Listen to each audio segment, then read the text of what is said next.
Hello guys, welcome to Nasar academy. This is Naseem Nasar. तो जैसा कि मैंने प्रीवियस अपना वीडियो डाला अपलोड किया और वो था हमारा नेमिंग रिएक्शंस पे केमिस्ट्री से।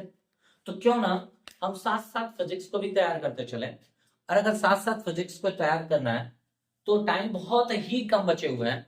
तो मैं क्या करूंगा, लोगों को दिक्कत किस चीज में होती है, थ्योरी याद हो जाता है, डेरिवेशंस याद हो जाते हैं, दिक्कत न्यूमेरिकल में हो जाता है। यार न्यूमेरिकल कैसे करेंगे, फिजिक्स डर कैसे होगा ये चीज।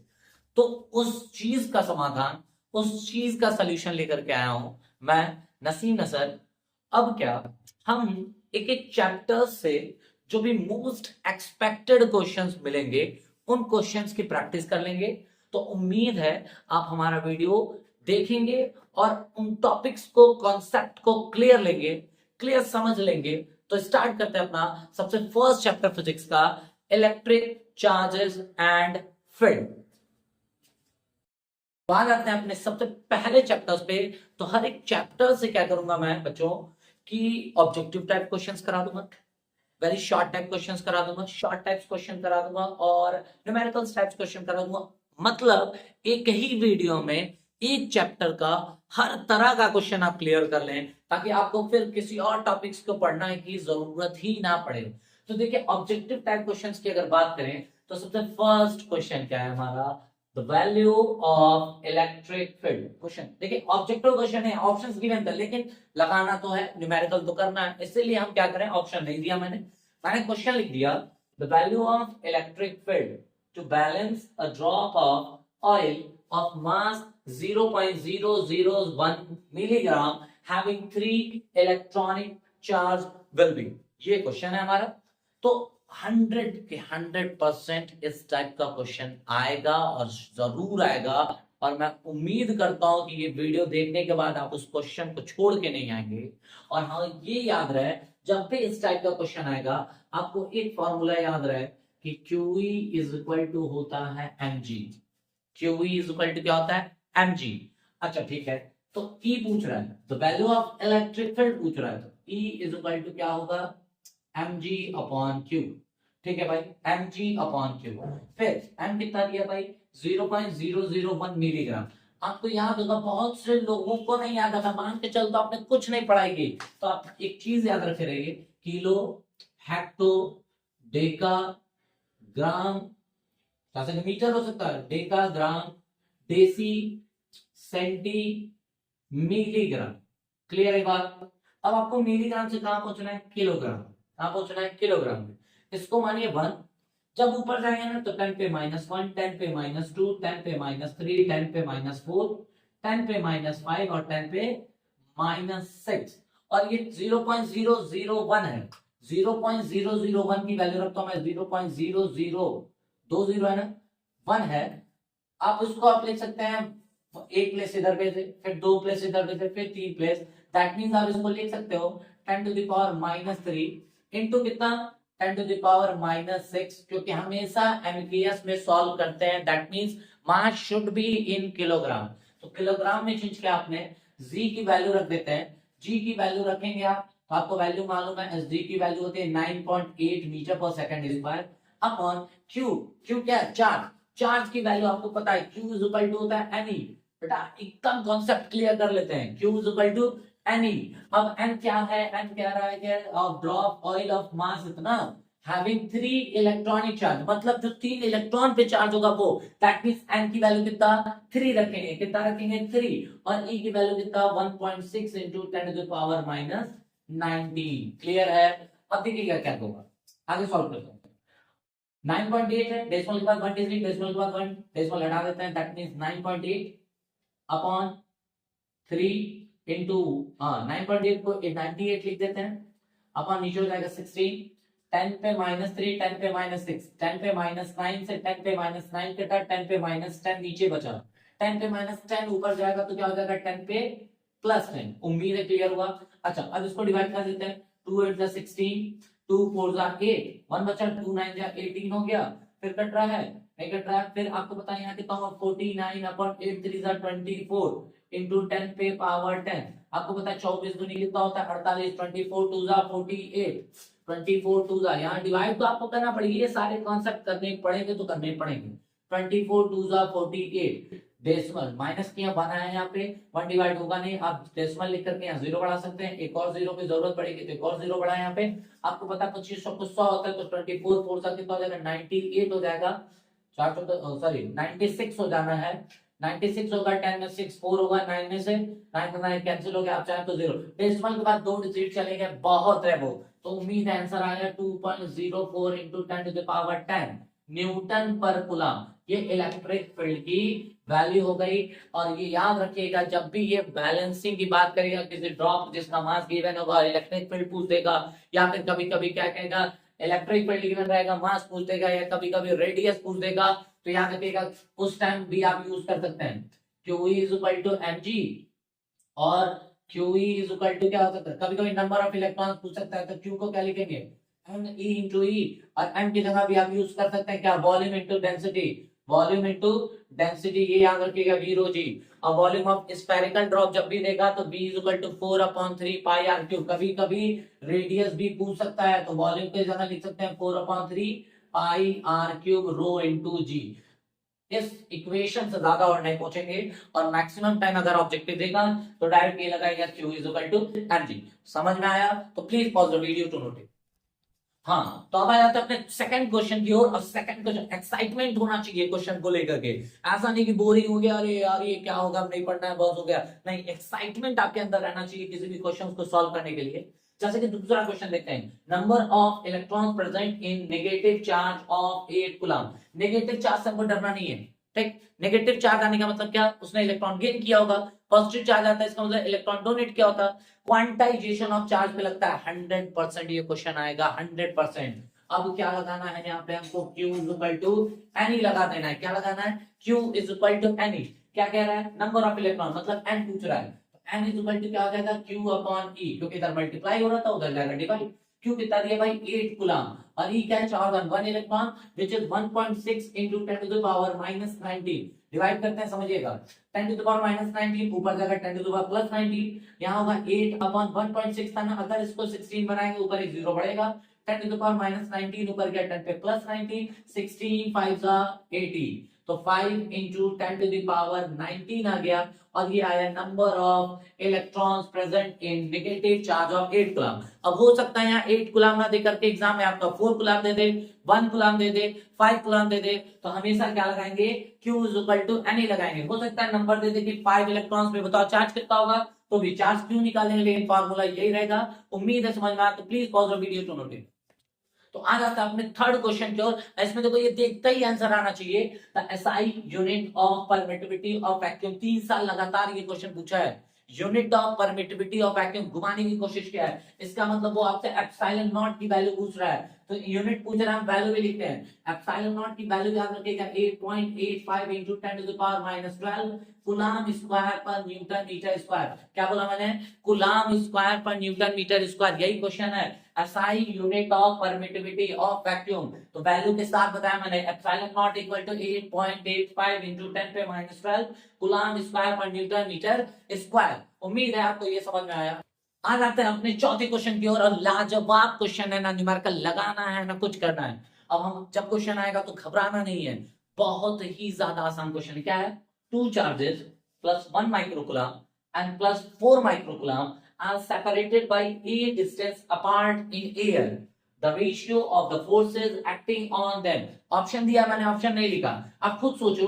अगर ये चार्ज Q1 है, ये चार्ज Q2 है, बीच का डिस्टेंस a है, ठीक, तो ये इस पे कितना फोर्स लगाएगा, तुरंत कहोगे तुम कैसा sir, k Q1 Q2 upon a square. हम कहे अच्छा तब ये उसमें कितना लगेगा, कहोगे फिर वही बात, k Q1 Q2 upon a square. इसका मतलब जितना फोर्स ये लगाएगा उतना ही फोर्स ये लगेगा। तो क्या पूछ रहा है बेटा, रेशियो, तो F1 अपॉन F2 क्या होगा, जितना वो रखोगे उतना वो, तो क्या आ जाना है सबको पता है 1:1, तो 1:1 के आंसर पे टिक करेंगे। उम्मीद है समझ में आया। अपने फिफ्थ क्वेश्चन की ओर, बहुत लाजवाब, मैंने ऑप्शन लिखा नहीं क्योंकि मैं डायरेक्ट आंसर याद रखूंगा। The torque acting on a dipole of moment vector P in a uniform electric field vector E। बहुत आसान, उम्मीद है आप लोग भी आंसर बोल रहे होंगे। Vector tau is equal to vector P cross E। ये vector tau is equal to vector P cross E। कभी कभी भरमाने के लिए क्या कर देते हैं सर, ताऊ इज इक्वल टू दे देते हैं सब माइनस ई क्रॉस बी, तो ये भी ऑप्शन सही है क्योंकि आपको पता है a cross b is equal to minus b cross a, तो हो सकता है वेक्टर b क्रॉस e ना दे करके माइनस e क्रॉस b दे दे, और दोनों सेम है, दोनों एग्जैक्टली सेम है।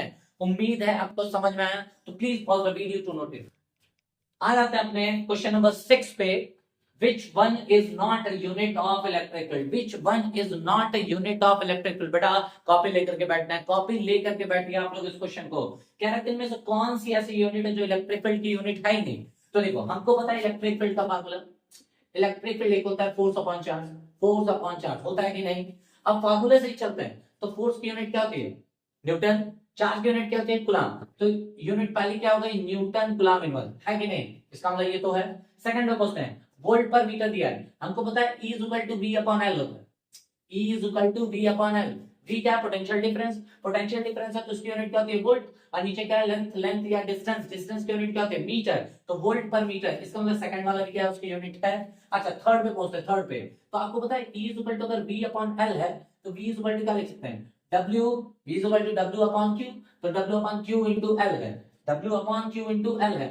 W की यूनिट क्या होती है जूल, और कूलम की यूनिट, चार्ज की यूनिट क्या होती है कूलम, तो जूल पर कूलम मीटर, है कि नहीं। इसका मतलब लास्ट वाला दिख रहा होगा E is equal to F upon Q, तो न्यूटन पर कूलम आ गया, E is equal to V upon L, तो वोल्ट पर मीटर आ गया, E is equal to V की जगह W अपॉन Q लिखा मैंने, तो जूल पर कूलम मीटर लास्ट वाला। इसका मतलब जूल पर कूलम जो है वो इलेक्ट्रिक फील्ड की यूनिट नहीं है। अब एक और चीज आपको बताना है जूल पर कूलम किसकी यूनिट है, आपको बताना है जूल पर कूलम किसकी यूनिट है, कमेंट पे आप जरूर कमेंट करिए कि ये किसकी यूनिट है। ओके आ जाता है अपने क्वेश्चन नंबर 7 के, बहुत रैपिड फायर चला रहा हूं मैं, आप लोगों को लगेगा नहीं कि आपको एक वीडियो है, आपको लगेगा कि लाइव क्लासेस चल रहे हैं।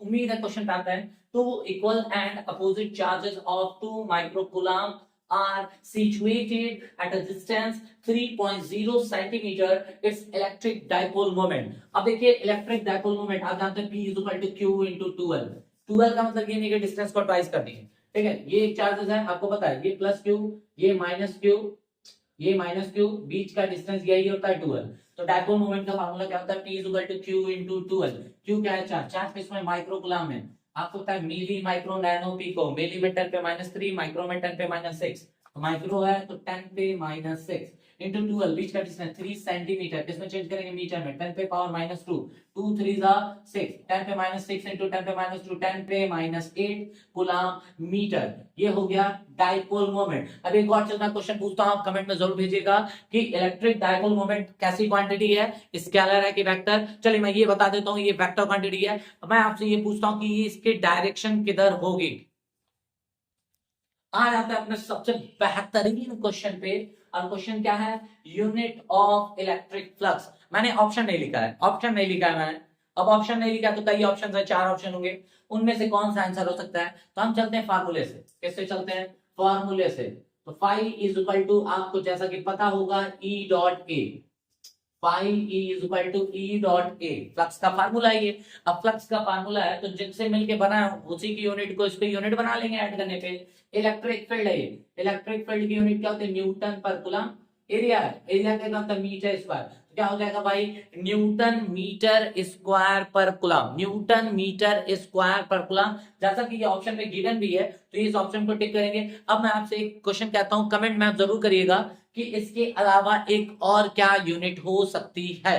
ओके बढ़ते हैं अपने नेक्स्ट क्वेश्चन की तरफ, क्वेश्चन नंबर 9 जो कि है a close surface has an electric dipoles located inside it, the net electric flux emerging out through the surface. कोई सरफेस है उसके अंदर एन इलेक्ट्रिक डाइपोल्स लोकेटेड है, कह रहा है कितना इलेक्ट्रिक फ्लक्स उससे इमर्ज आउट होगा। तो आपको पता है ऑप्शन दिया है NQ upon epsilon not, 2Q upon epsilon not, 2NQ upon epsilon not 0, ठीक है ये ऑप्शन है, ठीक है ये क्या क्या ऑप्शन है। अब एक चीज समझिएगा, इलेक्ट्रिक फ्लक्स क्या कहता है गॉस थ्योरम के according, the total electric flux passing through any Gaussian surface is 1 upon epsilon naught times the net charge inside the surface, the net charge inside the surface। अब कैसा भी surface वो matter नहीं करता, ऐसे surface है, ऐसे सरफेस है, या फिर ऐसे नहीं ये क्या बना दिया मैं, ऐसे सरफेस है। अब इसके अंदर एक इलेक्ट्रिक डाइपोल रखे, चाहे 20 इलेक्ट्रिक डाइपोल रखे, आप कितना भी इलेक्ट्रिक डाइपोल रखो भाई, यहाँ पे प्लस क्यू है, यहाँ पे माइनस क्यू है, यहाँ पे प्लस क्यू है, यहाँ पे माइनस क्यू है,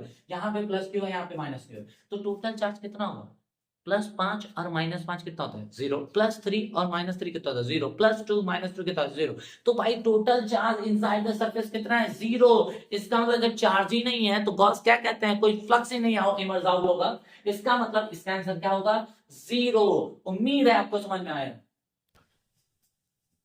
आते हैं अपने क्वेश्चन नंबर 10 पे। क्वेश्चन नंबर 10 बहुत लाजवाब क्वेश्चन और एमसीक्यूज का लास्ट क्वेश्चन होगा ये मेरे हिसाब से। To plates each having an area A are kept parallel to each other at a short distance d. They carry charges plus q and minus q respectively. The electric field in the space between the plates will be options given है q upon a epsilon naught, b epsilon naught upon qd, epsilon naught q upon at, q upon 2 epsilon naught a।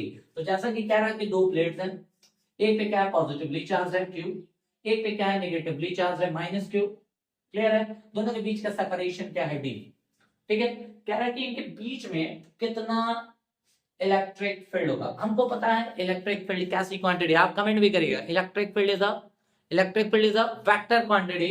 ज्यादा कि आपने सही भी बोला, electric field कैसी quantity? Vector quantity है जिसकी डायरेक्शन किधर होती है? जिसकी डायरेक्शन क्या बोला आपने? क्या क्या? हाँ, away from the positive charge and towards the negative charge। तो ये रहा पॉजिटिव चार्ज, इसकी वजह से away from the positive charge हो गया electric field, and towards the क्या हुआ? Negative charge electric field. क्या मैं सही बोल रहा हूं? क्या मैं सही बोल रहा हूं? इलेक्ट्रिक फील्ड की डायरेक्शन, क्या मैं सही बोल रहा हूं? Away from the positive charge and towards the negative charge. आप कमेंट सेक्शन में जरूर करिएगा। अब दोनों की वजह से इलेक्ट्रिक फील्ड इन डायरेक्शन हुआ, तो E इज इक्वल टू क्या कर लेंगे? E1 plus E2। और जैसा कि आपको पता है कि दोनों की वैल्यू सेम होगी, तो 2 टाइम्स ऑफ E1, या फिर ऐसे लिखिए electric field due to the plane sheet क्या होता है? Sigma upon 2 epsilon naught. तो इसके वजह से भी होगा सिग्मा अपॉन 2 एप्सिलॉन नॉट, तो 2 सिग्मा अपॉन 2 एप्सिलॉन नॉट, 2 से 2 कैंसिल, तो सिग्मा अपॉन एप्सिलॉन नॉट। ये तो मैं सिग्मा के टर्म्स में लेता आया। सिग्मा क्या है? Surface charge density. अब बात किया है यहाँ तो चार्ज दिया है, तो सरफेस चार्ज डेंसिटी क्या होता है? Charge per unit area. That means sigma की जगह लिख सकते हैं Q अपॉन A। तो यहाँ मैं सिग्मा की जगह लिखता हूँ Q upon A epsilon not, और match the option that will be the first option is correct. Okay, तो बच्चों अब आ जाते हैं अपने very short type of questions पे। और वेरी शॉर्ट टाइप क्वेश्चन का मैं फर्स्ट क्वेश्चन, और टोटल 10 क्वेश्चंस हो चुके हैं, तो उस बेसिस पे 11th क्वेश्चन पे हूं मैं। 10 क्वेश्चंस तैयार हो चुके हैं हम लोगों के, हम क्वेश्चंस 11th पे आए, और उम्मीद है इस क्वेश्चन का आंसर आप जो भी वीडियोस देख रहे हो उनमें से मैक्सिमम लोग गलत बोलोगे। और क्या है वो समझिए। An uncharged insulated conductor A is brought near a charged insulated conductor B, then what will be the change in charge of conductor B? एक अनचार्ज इंसुलेटेड कंडक्टर ए है, उसको किसी चार्ज इंसुलेटेड कंडक्टर बी के पास लेकर के अगर आए तो क्या होगा? बी के चार्ज पे क्या इफेक्ट पड़ेगा? तो उम्मीद है आप कमेंट में जरूर बताएंगे अपना आंसर, उसके बाद मैं बताऊंगा आंसर। और मैं जा रहा हूं जैसे कि मैं बताने कि पी के चार्ज पे कोई फर्क नहीं पड़ेगा। मैक्सिमम लोगों ने कहा ना कि चार्ज कम हो जाएगा, मैक्सिमम लोगों के दिमाग में आया ना, नहीं बेटा ये ऐसा बिल्कुल नहीं होगा। एक कोई अनचार्ज कंडक्टर ए है, कोई चार्ज कंडक्टर बी है। ये ए है, अनचार्ज है ये, ठीक है, और ये क्या है? चार्ज है। ठीक, मान लेते हैं इस पे पॉजिटिव चार्ज पूरे पे है, पॉजिटिव चार्ज, इस पे कोई चार्ज नहीं है। जब इसके पास लेकर के आओगे तो ये जो ए है और ये जो बी है, तो बी के क्लोज लेकर के आने की वजह से जो ए अनचार्ज बॉडी है वो इंड्यूस्ड हो जाएगा। अब इंड्यूस्ड होने का मतलब क्या है? इसका अपोजिट नेचर का चार्ज इस पे आ जाएगा। तो उम्मीद है आप आंसर क्या लिखेंगे? The charge on B will be remain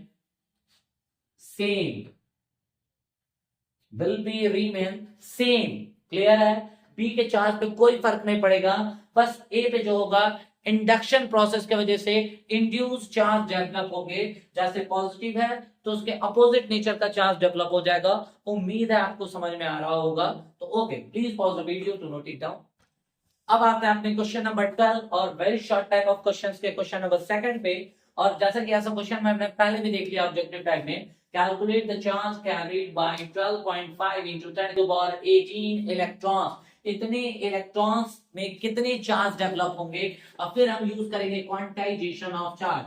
N की वैल्यू गिवन है 12.5 into 10 to the power 18, n given है कि नहीं। And charge on one electron क्या है 1.6 into 10 to the power -19। जो बिना पावर्स वाले होते हैं वो एक साथ सॉल्व होते हैं, जैसे 12.5 क्लोज कर दो 1.6 के, अरे 10 पे 18 है, 10 पे -19 है, तो 10 पे -1 बचेगा। क्लियर है, उम्मीद है समझ में आया। अब देखो इसको इसमें मल्टीप्लाई कर दो 125 मल्टीप्लाई बाय 16, तो 6 5 30 को 16 25 80 0 8 16 दूनी 32 32 32 8 40 को 4, फिर 16 कम 16 4 20।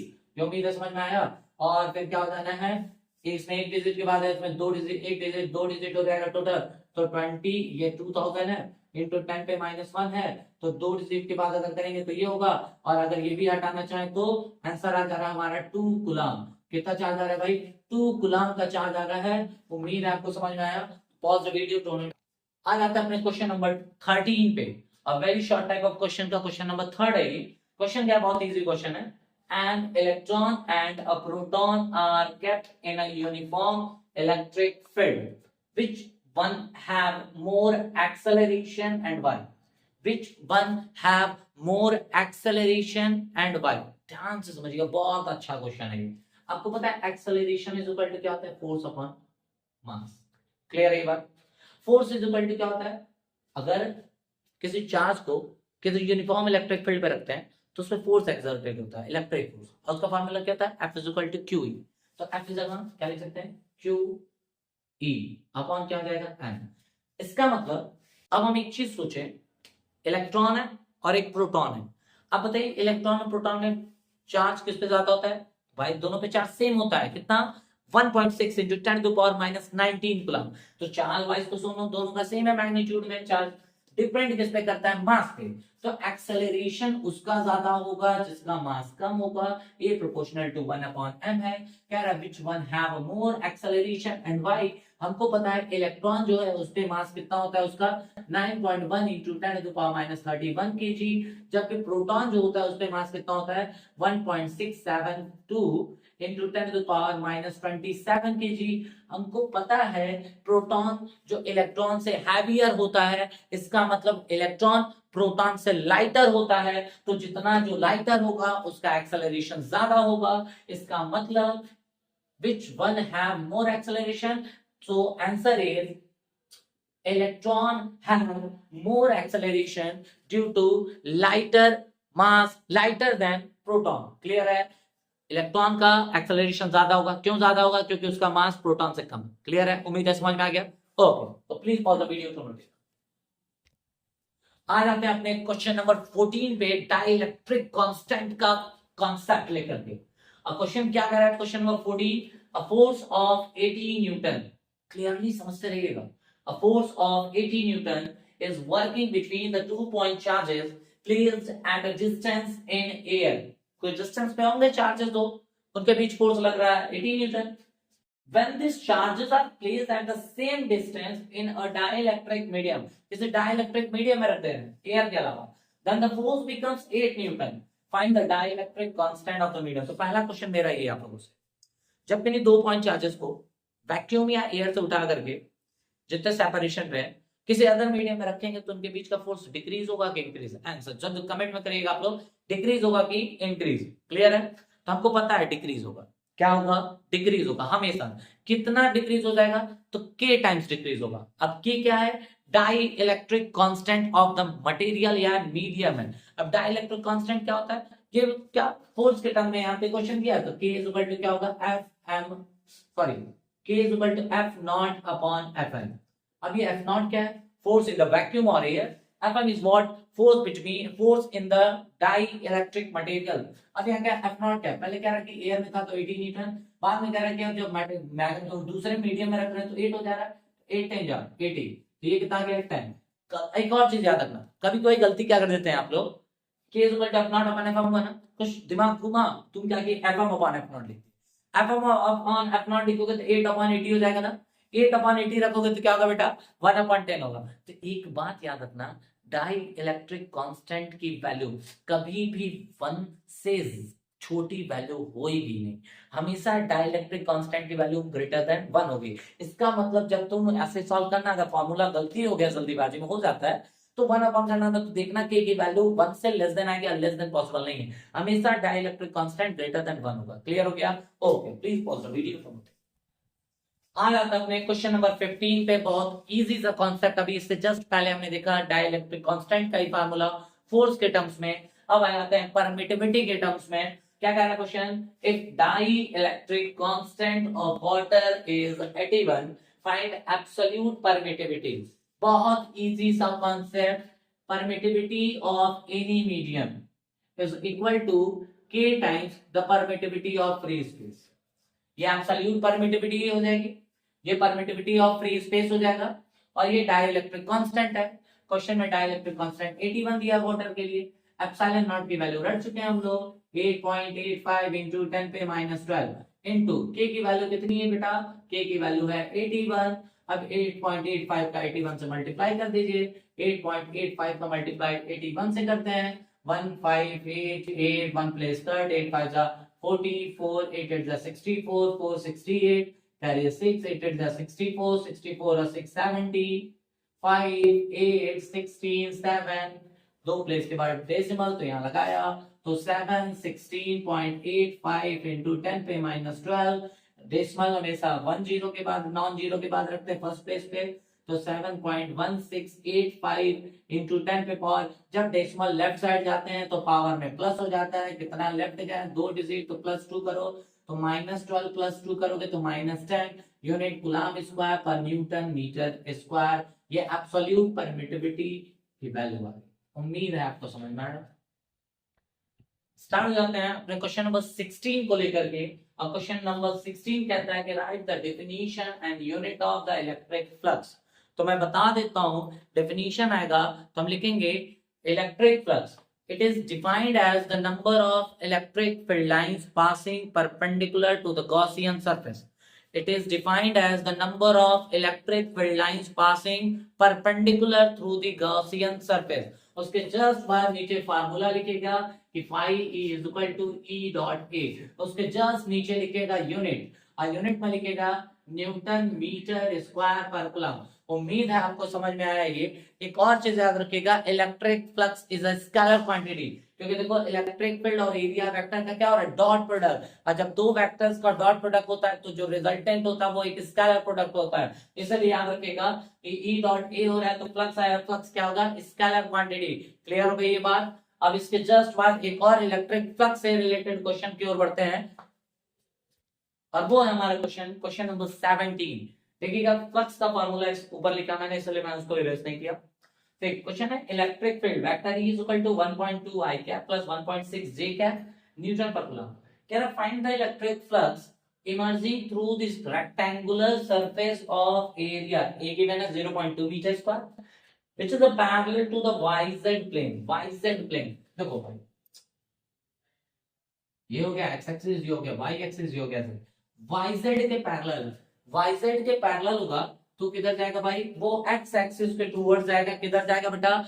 x एक्सिस के टुवर्ड्स जाएगा। और देखो x एक्सिस के टुवर्ड्स जाएगा तो formula phi is equal to E dot A, जैसा कि मैंने ऊपर लिखा है। अब E dot A है तो देखिए कैसे सॉल्व करते हैं। E कितना है भाई? E देखते हैं तो 1.2 I cap plus 1.6 J cap dot A की बात करते हैं तो क्या है? 0.2 I कैप होगा क्योंकि x एक्सिस की ओर जाएगा। अब I वाला के साथ बस मल्टीप्लाई कर दो, 12 2 जा 24, दो प्लेस के बाद डेसिमल लग जाएगा तो 0.24, तो 0.24 क्या हो जाएगा? न्यूटन मीटर स्क्वायर पर कूलम। क्लियर? उम्मीद है समझ में आया। ये हो गया हमारा फ्लक्स। इतना इजी सा question, so please pause the video to note it down. आता है क्वेश्चन नंबर 18 के, और बहुत ही ज्यादा बेहतरीन क्वेश्चन है। यहाँ पे गॉस थ्योरम अप्लाई होगा। Gauss theorem is what? The total electric flux passing through the any Gaussian surface is 1 upon epsilon naught times the net charge inside the surface. Phi is equal to Q inside upon epsilon. The incoming line of flux in a field of definite volume are 4500 and outgoing lines of flux from that field are 2500. that means 2500. What is the charge inside the surface? अब एक चीज समझना बच्चों, आप लोग ये समझो, मान लो ये सरफेस है, क्या रहा हूं मैं, कहता है incoming lines of forces are 4500. ऐसे 4 इलेक्ट्रिक फ्लक्स लाइंस आई और ऐसे 2 इलेक्ट्रिक फ्लक्स लाइंस गई. तो अगर 4 इलेक्ट्रिक फ्लक्स लाइंस आ रही हैं, आने का मतलब क्या है, आप पढ़े हो 4, ये होगा पॉजिटिव चार्ज, इससे इलेक्ट्रिक फील्ड लाइंस ओरिजिनेट होती है, बाहर पे हो जाती है. और अगर कोई नेगेटिव चार्ज है तो उससे इलेक्ट्रिक फील्ड लाइन उसकी तरफ आती है. आती है कि नहीं, ऐसा है कि नहीं, इनफाइनाइट से उस चार्ज पे हो. तो देख लो आ रही है, इसके अंदर जा रही है, इसका मतलब इसके अंदर नेगेटिव चार्ज है. जा रही है, इसका मतलब पॉजिटिव चार्ज है.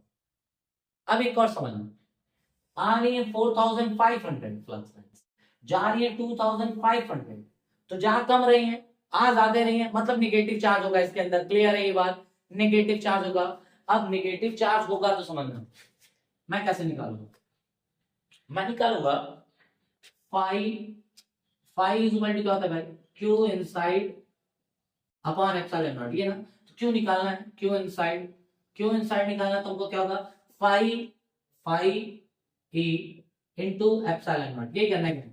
अब फ्लक्स की बात करें तो फ्लक्स कैसे निकलेगा, 4500 था और ये 2500 में तो 45 माइनस करेंगे, जो जा रहा है बाहर उसमें से जो इंटरिंग कर रहा है उसको माइनस करो. तो 2500 में से 4500 को अगर माइनस करें तो माइनस 2000 आएगा. Into epsilon naught is what 8.85 into 10 to the power minus 12. अब 2 से मल्टीप्लाई, इसको लिख सकता हूं मैं माइनस 2 इंटू 8.85 इंटू 10 पे 3 है, 10 पे 3 है माइनस 12 है, तो 10 पे माइनस 9. अभी मल्टीप्लाई कर दो, बस मल्टीप्लाई करना हमको. 2 5 are 10, 2 8 are 16, 16 1 70, 2 8 are 16 1 70, decimal 2 digit के बाद इंटू 10 पे माइनस 9. हमेशा क्या करते हैं, नॉन जीरो फर्स्ट डिजिट के बाद करते हैं, तो 1.77 इंटू 10 टू पावर क्या हो जाएगा, 2 एक डिजिट तो रह गया, तो माइनस 8 कूलम आ गया इसके अंदर चार्ज. उम्मीद है आपको समझ में आया, उम्मीद है समझ में आया. क्वेश्चन याद रख लो एकदम. तो please pause the video to note it down. अब एक साथ आते हैं अपने दोनों क्वेश्चंस को लेकर के, क्वेश्चन नंबर 19, क्वेश्चन नंबर 20, और आई होप ये मेरा लास्ट क्वेश्चन होगा. इसके बाद मैं आपको कुछ होमवर्क्स भी दूंगा. उम्मीद है आप लोग उस क्वेश्चंस को सॉल्व करेंगे और मेरे वीडियोस पे जरूर कमेंट करेंगे कि इसका आंसर ये था सर, इसका आंसर ये था. उसके बाद अगर आपको उसको डाउट होगा तो आप वो क्वेश्चंस को भी पूछेगा. उससे पहले मैं इस पे बात करता हूँ. XY is a infinite linear charge distribution, linear charge distribution है. क्लियर है ये बात, ये एक लीनियर चार्ज डिस्ट्रीब्यूशन है. कह रहा था ratio of electric field at point P and Q. बहुत इजी क्वेश्चन है, बहुत इजी. मुझे लगता है बहुत से लोग आप कमेंट करने लगे होंगे, बट आप ध्यान से देख सकते हो ये PQ जो XY के पैरेलल है, तो ये पॉइंट P से जितना डिस्टेंस होगा पॉइंट PQ से भी उतना डिस्टेंस होगा. चूंकि ये लीनियर चार्ज डिस्ट्रीब्यूशन है, मतलब इनफाइनाइट तक गया होगा. इसका मतलब जितना इलेक्ट्रिक फील्ड पॉइंट P पे होगा उतना ही इलेक्ट्रिक फील्ड पॉइंट PQ पे होगा. इसका मतलब अगर इलेक्ट्रिक फील्ड का रेशियो पूछ रहा है तो आपको पता चल चुका होगा EP upon EQ will be what 1/1. That means 1:1. उम्मीद है समझ में आया, बहुत बेसिक सा क्वेश्चन था. 20th पे आता है. The surface densities on the surface of two charged spherical conductors of radii r1 and r2 are equal. दो चार्ज कंडक्टर्स हैं जिनका रेडियाई एक r1 एक r2 है. उन पे सरफेस चार्ज डेंसिटीज जो है वो सेम है. क्या रहा उनके इलेक्ट्रिक फील्ड का रेशियो क्या होगा, जैसे मान लो ये हो गया, ये एक हो गया, इसका रेडियाई r1 है, इसका रेडियाई रेडियस r2 है. क्या रहे हैं पे सरफेस चार्ज डेंसिटी सेम है. आपको पता है किसी स्फेरिकल कंडक्टर्स की वजह से उसके सरफेस पे इलेक्ट्रिक फील्ड का फार्मूला क्या होता है, E is equal to 1/4 pi epsilon naught Q upon r square. या फिर उसी को अगर हम सरफेस चार्ज डेंसिटीज के टर्म में लिखें तो हम लिख सकते हैं सिग्मा. मान लो अगर ये फर्स्ट है तो सिग्मा 1 अपॉन एप्सिलॉन नॉट. उसी तरह अगर सेकंड की बात करें तो E2 इज इक्वल टू भी आएगा sigma 2 upon epsilon not. Epsilon not से एप्सिलॉन नॉट कैंसिल, और आपको क्वेश्चन में क्या दिया है, सरफेस चार्ज डेंसिटीज दोनों की सेम है. That means sigma 1 will be equal to sigma 2. That means इसका भी आंसर आया 1:1. इसलिए मैंने ये दोनों क्वेश्चन एक साथ रखा और ये दोनों क्वेश्चन बहुत ही ज्यादा इंपॉर्टेंट है. तो please pause the video to note it. आ जाते हैं, अब हमने सारे टॉपिक्स पढ़ लिए. वेरी शॉर्ट टाइप क्वेश्चंस देखें, एमसीक्यूज टाइप क्वेश्चन देखें. आई होप नेक्स्ट वीडियोस में हमारे शॉर्ट टाइप और लॉन्ग टाइप और न्यूमेरिकल टाइप्स क्वेश्चन आ जाएंगे. पहला क्वेश्चन है, ये दिया कि आप लोग खुद से करिए, ये क्वेश्चन बहुत इंपॉर्टेंट है। पहला, sketch the electric lines of force due to a point charge. पहला कंडीशन जब charge greater than 0, when charge less than 0।